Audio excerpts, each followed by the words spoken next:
जय श्री राम। श्रीराघवं दशरथात्मजमप्रमेयं सीतापतिं रघुकुलान्वयरत्नदीपम् अजानवाहुं अरविन्ददलायताक्षं रामं निशाचरविनाशकरं नमामि।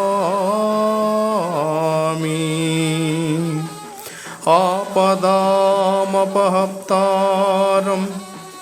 दातारं सर्वसम्पदां लोकाभिरामं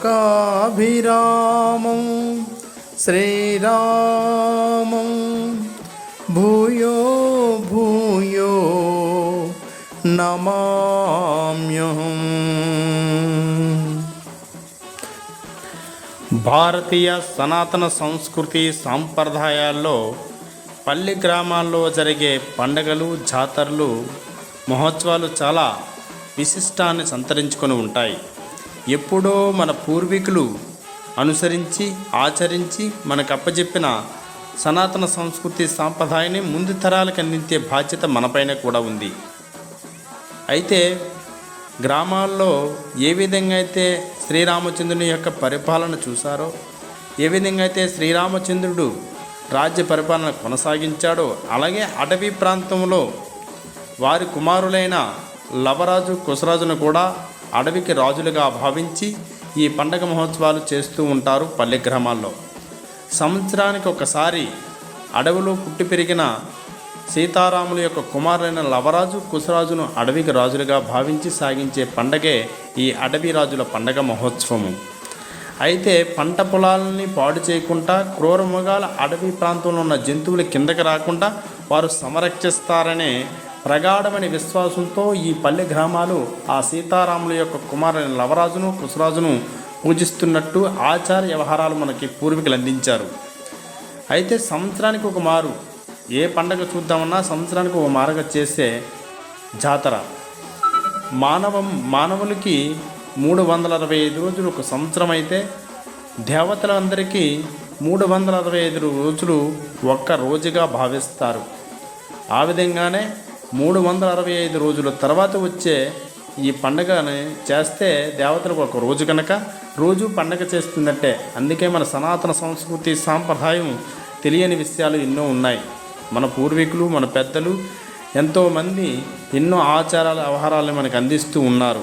అందుకే సంవత్సరానికి జరిగే పండగని మనం కంటిన్యూగా చేస్తూ ఉంటే అది రోజు చేస్తున్నట్టేనే భావన. అయితే ఈ అటవీ ప్రాంతంలో ఉన్న అటవీ రాజులని లవరాజు, కుశరాజుగా భావించి పల్లె గ్రామాలు చాలా చక్కగా పూజా పునస్కారాలు నిర్వహిస్తారు. మన పంట పొలాల్లో పండించిన చెరుకుని, అలాగే మన ఇంటిలో పెంచుకుంటున్న కోళ్ళని, అలాగే కొబ్బరికాయ, అరటిపళ్ళు, పసుపు, కుంకుమ నైవేద్యాలని అందించి మనకు ఏదైతే కోతవీడి దూరంలో అటవీ భాగంలో ఉన్న ఒక చెట్టుని ఆధారంగా తీసుకుని వారినే సీతారాముల యొక్క కుమారు లవకుశ, కుశరాజుగా భావించి ఈ గ్రామస్తులందరూ పూజా పునస్కారాలు చేస్తారు. ప్రతి సంవత్సరము రథసప్తమి తర్వాత వచ్చే లక్ష్మీవారాన్ని, గురువారాన్ని ఈ పండగ దినంగా భావించి గ్రామస్తులందరూ ఈ పండగ మహోత్సవాన్ని జరుపుకుంటారు. అయితే ప్రతి గ్రామంలో ఏ పండగ చేసినా ఆ పండగకి ఒక ప్రధాన కుటుంబం ఆధారంగా ఉంటుంది. వారి ద్వారాగానే ఈ పండగ పబ్బాలు జరుగుతూ ఉంటాయి. వారే ఈ లవరాజు, కుశరాజుకు పసుపు కుంకాన్ని, వడపప్పు నైవేద్యాన్ని, కొబ్బరికాయ, అరటిపళ్ళని సమర్పించిన తర్వాతే గ్రామంలో ఉన్న మిగతా వారందరూ ఆ చెట్టునే ఆధారంగా చేసుకుని వారే లవరాజు, కుశరాజుగా భావించి వారికి నైవేద్యాలు, వడపప్పులు సమర్పిస్తారు. ఇలాగ సాగుతూ ఉంటుంది పల్లె గ్రామాల్లో అటవీ రాజుల యొక్క పూజా కార్యక్రమాలు. జై శ్రీరామ్. అంతే గ్రామంలో విడివిడిగా ఉన్న అంతా ఒకటే, మనమంతా శ్రీరామచంద్రుని యొక్క కుటుంబకులుగా భావించి ఒకే మాట, ఒకే బాటగా ఉండాలనే మన పెద్దలు, మన పూర్వీకులు మనకి ఆచారాలు అందజేశారు.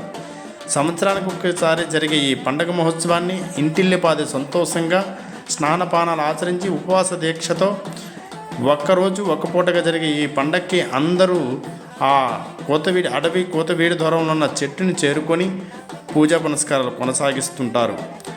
అలాగే మా చుట్టూ ఉన్న గ్రామాల్లో కూడా ఈ అటవీ రాజుల యొక్క పండగ మహోత్సవాలు చాలా చక్కగా నిర్వహిస్తున్నాయి పల్లె గ్రామాలు.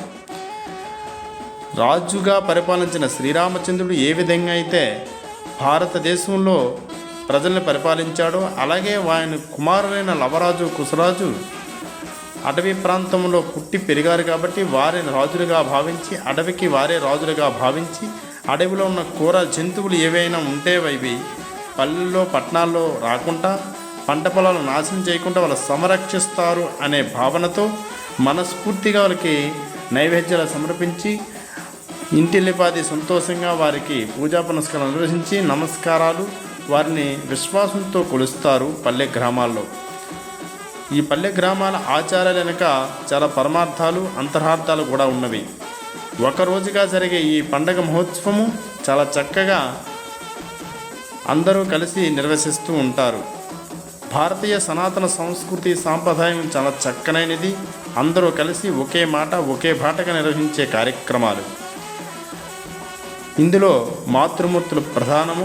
చాలా చక్కగా ఆ అటవీ ప్రాంతంలో ఉన్న చెట్టును చేరుకొని చెట్టు చుట్టూ ఏమైనా గజ్జ తుప్పలు ఉంటే తీసి నీట్గా పసుపు కుంక అలంకరణతో ఆ చెట్టుని అలంకరించి వారే సీతారాముల కుమారైన లవరాజు కుశరాజుగా భావించి ఈ యొక్క పూజా పునస్కారాలకి అందరూ సహాయ సహకారాలు అందిస్తారు. గ్రామం అంతా ఒకే మాట ఒకే బాట ఒకే తాటిపై నిర్వహిస్తున్న ఈ కార్యక్రమాలు సాంప్రదాయం కొనసాగించడం కోసం ప్రతి గ్రామంలో నిర్వహిస్తూ ఉంటారు. మన తాతలు తల్లిదండ్రులు ఇచ్చిన ఆస్తే కాదు, ఆచారాలు కూడా ముందుకు తీసుకెళ్లే ఆలోచన అందరికీ ఉండాలి. పల్లె గ్రామాల్లో జరిగే పండగల్ని ఆచారాల వెనుకున్న అంతరార్థాన్ని తెలుసుకునే ప్రయత్నం ప్రతి ఒక్కరూ చేయాలి.